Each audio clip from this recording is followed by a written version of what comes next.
Sefer Devarim, Parshat Vezot HaBerachah, on beginning again with heart.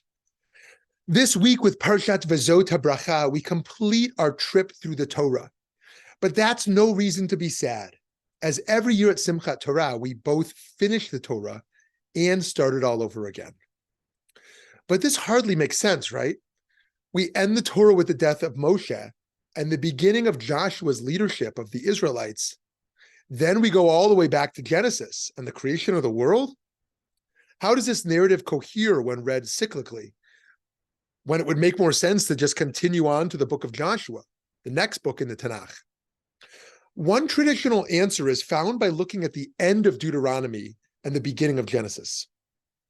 Devarim, Deuteronomy, ends, "Never again did there arise in Israel a prophet like Moses, whom the Lord singled out face to face, for the various signs and portents that the Lord sent him to display in the land of Egypt, against Pharaoh and all his courtiers and his whole country, and for all the great might and awesome power that Moses displayed before all Israel." Yisrael ends with a lamed. Then the book of Genesis begins, Bereshit bara Elohim et hashamayim v'et haaretz. In the beginning, God created the heaven and the earth. If you take the lamed from Yisrael and the bet from Bereshit and put them together, you get lev, or heart. As we finish the Torah and begin it again anew, we run the risk of allowing it to become something rote. And so we must bring the end and the beginning together with heart. We learn that the essence of religious life is arousing the heart. Of course, Judaism also nourishes the mind with its emphasis on reasoning, and the soul with the times for prayer and reflection. We even pay special attention to the body, for example, by wearing a talit. But the beginning and the end of all we do must be the heart. This is, of course, reiterated throughout the Torah in 3 love commandments. Love your fellow as yourself. You shall love the Lord your God with all your heart and with all your soul and with all your might. And love the stranger, for you were strangers in the land of Egypt. However, these are just the start. It's relatively rare for the Torah to command an emotion, which makes sense because emotions are difficult to control.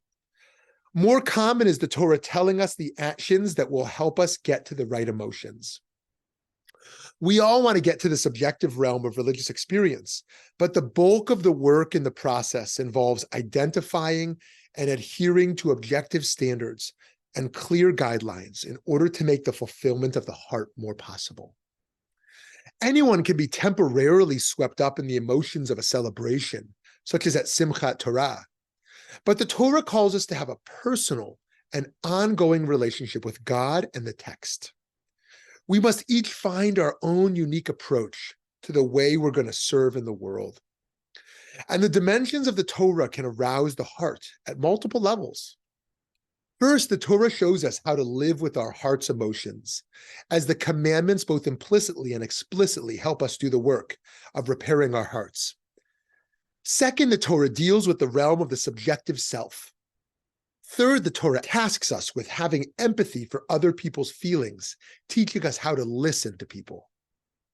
When the Shema commands you to love God, b'chol levavchem, with all your heart, we can, to be sure, understand this to mean we are to bring 100% of feeling to our service. But it can also mean that we are to love God with all of the dimensions of our heart, with all of our emotional faculties, in the entire affective realm. On an even higher level, the Torah demonstrates to us the emotions of God, so to speak. Of course, from God's perspective, perhaps being God is not emotional.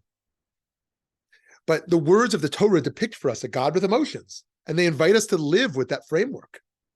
Rav Kook taught that just as Jews wear tefillin that say, "Impress my words upon your very heart," God wears tefillin that say, "Who is like your people Israel?" Love, we see, is a two-way street. We learn that it can be godly to be emotional.